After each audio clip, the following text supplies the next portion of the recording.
welcome back to the LCP Digital Learning Channel. Today I'm going to talk to you again about Apple Classroom, but this time let's talk about how to use the screen view to help with some classroom management. So as you can see right here, I am in my Apple Classroom. Now normally it's probably going to look like this, where you're going to see the initials of the students and then an icon of what app they're in. Now, what's great about this is I can change this over to the screen view, which looks like little binoculars, and now I can see on my student iPad what that student is looking at. Now, this is great for classroom management, just making sure that the kids are doing what they're supposed to.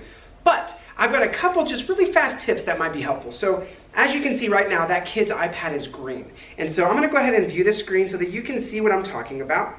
So this child, I've guided through building this keynote, or I could airdrop them this keynote if I've updated the 12.1.3. Now you can see that there has a green, a red, a blank one, and then some letters and true, false. So what I could use this for is telling the students, as I'm teaching this lesson, if you have an issue and you're not comfortable raising your hand, change over your keynote to red.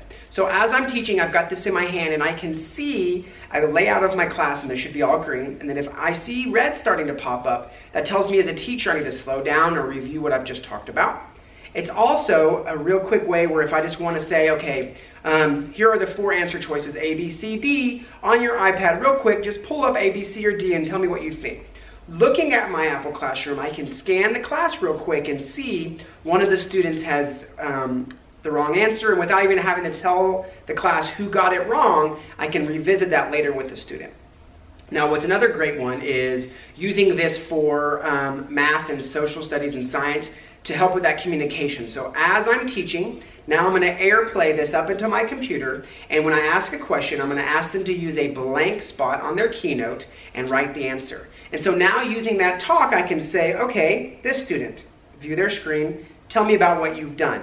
Now the student can justify their answer, they can show me what they've done on their iPad, they can write, and everybody in the class can see it without having to change the AirPlay. Then I just click done, and then if I had some more students on here, like for example, maybe the student put A, so I can touch this one and say, okay, so tell me how you got this answer. Now, they hopefully would have more than A, they'd have some pictures or a drawing or some things that justify their answer. So now this is going to help with that talk between myself and the class and how they justify their answers without wasting any time trying to AirPlay and change and to put the AirPlay code in and things like that. So as you can see, really quickly using Apple Classroom, I can see if the kids are on track, they can answer questions, they can ask for help, and then when I'm done with the day, when I end this class, I also still am able to look at this right here and see what my students have been doing during the day, and it helps me just kind of get an idea if I was on the right track. Thanks for tuning in. I'll see you next time. If you found this video helpful, make sure and hit that like button. To make sure you get more videos like this, be sure to click right here to subscribe and to click the bell to make sure you get notifications. If you'd like to submit a topic or concept for future videos, there's a link in the description down below. And if you're looking for more digital learning tips and tricks, make sure to follow us on Twitter.